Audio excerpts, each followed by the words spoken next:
प्यारे बच्चों, general school monthly test इतिहास विषय का क्लास 12 का होने वाला है, जिसके लिए मैं कुछ महत्वपूर्ण प्रश्नोत्तर आपको बता रहा हूं जो आपके लिए परीक्षा उपयोगी है। चैनल पर नए हैं तो जरूर सब्सक्राइब कर ले और जल्दी से वीडियो पाने के लिए बेल आइकन दबाना ना भूलें। साथ ही मित्रों को जरूर शेयर करें। तो चलिए हम लोग आज कुछ नया सीखते हैं। तो फटाफट हम लोग क्वेश्चन को देख लेते हैं। पहला क्वेश्चन है, पांचवी रिपोर्ट कितने पेज की थी? तो 102 पेज। कुदाल एवं हल के संघर्ष में कुदाल किसका प्रतीक है? तो पहाड़िया का। गंजूरिया शब्द किसका प्रतिनिधित्व करता है? पहाड़ का। 1857 के विद्रोह में शामिल शाह महल कहाँ से संबंधित थे? तो उत्तर प्रदेश। ये गिलास फल एक दिन हमारे ही मुंह में आकर गिरेगा, ये किसके शब्द है? तो लॉर्ड डलहौजी। महात्मा गांधी ने किस वर्ष से सर मुड़वाकर खद्दर या सूती वस्त्र पहनना आरंभ कर दिया? 1921। बच्चों, ऐसा नहीं कि ये मंथली टेस्ट के लिए ही इंपॉर्टेंट क्वेश्चन है, ये आपके फाइनल एग्जाम के लिए भी महत्वपूर्ण है। अगला है, गांधी इरविन समझौता कब हुआ था? 1931। जवाहरलाल नेहरू ने उद्देश्य प्रस्ताव कब पेश किया? तो 13 दिसंबर 1946 को।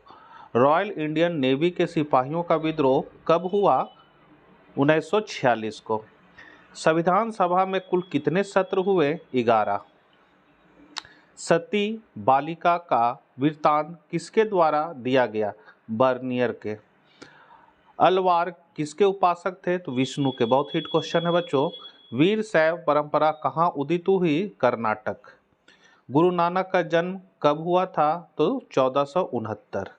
किस वर्ष कर्नल मैकेंजी के प्रयासों से हम्पी का भगवावशेष प्रकाश में आया? तो 18वीं ईस्वी। रज्मनामा के नाम से किसका अनुवाद हुआ है? महाभारत। बुलंद दरवाजा किसने बनवाया था? अकबर। मुगल वंश भारत में कब स्थापित हुआ? 1526।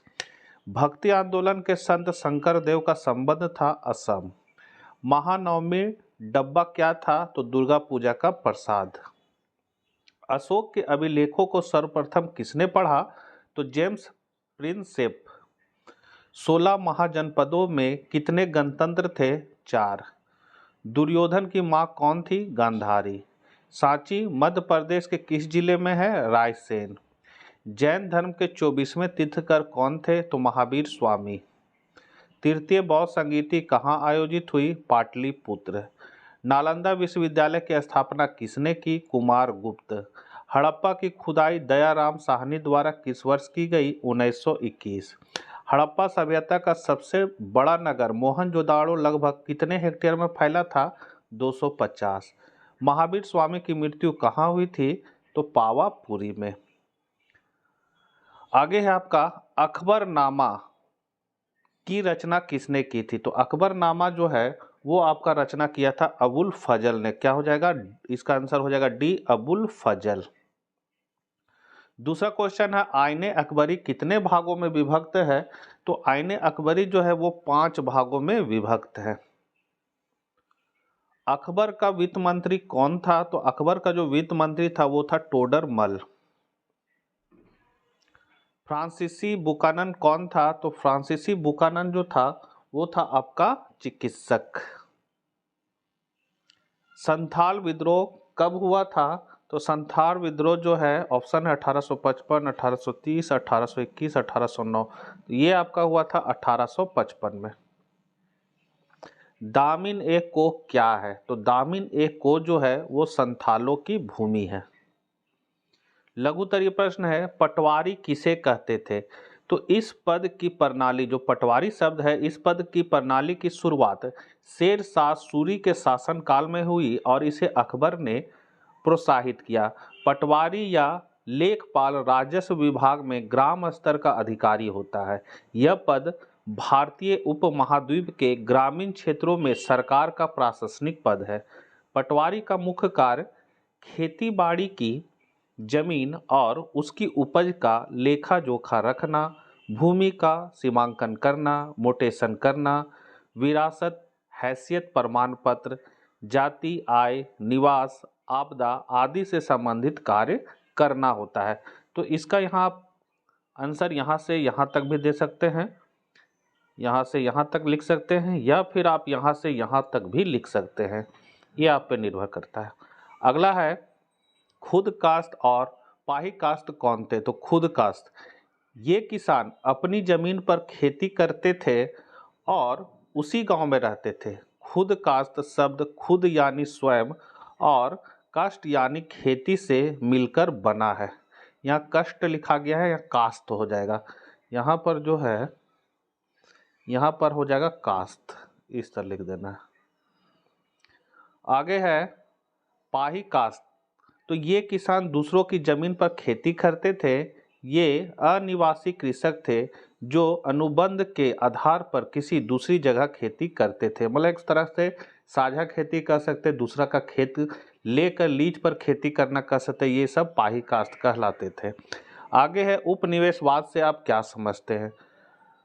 तो उपनिवेशवाद एक ऐसी प्रक्रिया है जिसके अंतर्गत औपनिवेशिक राष्ट्र उपनिवेश के आर्थिक, प्राकृतिक तथा मानवीय संसाधनों का प्रयोग अपने हितों के लिए करता है और अपने इन उद्देश्यों की पूर्ति के लिए इन राष्ट्र पर अपना नियंत्रण स्थापित करता है। तो औपनिवेशिक राष्ट्र जैसे हो गया आपका कौन? इंग्लैंड। औपनिवेशिक राष्ट्र हो जाएगा आपका इंग्लैंड। अब उपनिवेश जो हो जाएगा वो समझ लीजिए भारत हो गया। तो इंग्लैंड भारत पर अपने हिसाब से यहाँ के प्राकृतिक संसाधनों का प्रयोग अपने हिसाब से करता था। आगे है हल और कुदाल के बीच संघर्ष का क्या आशय है? तो संथालों और पहाड़ियों के बीच की लड़ाई। मतलब हल जो है वो संथालों का है और कुदाल जो है वो पहाड़ियों का है। तो हल और कुदाल का हो गया संघर्ष, मतलब संथालों और पहाड़ियों के बीच लड़ाई। दीर्घ उत्तरीय प्रश्न है सूर्यास्त कानून से आप क्या समझते हैं? तो इस व्यवस्था के अंतर्गत जमींदारों को एक निश्चित राशि पर भूमि दी गई। जमींदार की मृत्यु के पश्चात उसके उत्तराधिकारी को भूमि का स्वामित्व प्राप्त हो जाता था। जमींदारों को यह निश्चित राशि एक निश्चित समय को सूर्यास्त के पहले चुका देनी पड़ती थी, नहीं तो उनकी जमीन नीलाम कर दी जाती थी। इस कानून को सूर्यास्त कानून कहा जाता था। कहने मतलब है जमींदार लोग को भूमि है सो दी जाती थी एक निश्चित राशि पर और उसका उत्तराधिकारी का स्वामी रहता था, लेकिन वो पैसा जो है वो सूर्यास्त के पहले तक चुका देना था। और लास्ट क्वेश्चन है आपका झूम खेती से आप क्या समझते हैं? तो झूम कृषि एक आदिम प्रकार की कृषि है जिसमें पहले वृक्षों तथा वनस्पतियों को काटकर उन्हें जला दिया जाता है और साफ की गई भूमि को पुराने उपकरण जिसमें लकड़ी के हलों आदि से जुताई करके बीज बो दिए जाते हैं। जब तक मिट्टी में उर्वरता विद्यमान रहती है इस भूमि पर खेती की जाती है। झारखंड में झूम कृषि को कुरवा कहा जाता है। मतलब झारखंड में झूम खेती को हम लोग कुरवा कहते हैं। तो ये आपके मंथली टेस्ट के लिए इंपॉर्टेंट क्वेश्चन है। आशा करते हैं वीडियो आपके लिए उपयोगी होगा। सब्सक्राइब चैनल को करके बेल आइकन दबाना ना भूले। तो मिलते हैं हम लोग नेक्स्ट वीडियो साथ। जय हिंद, जय भारत।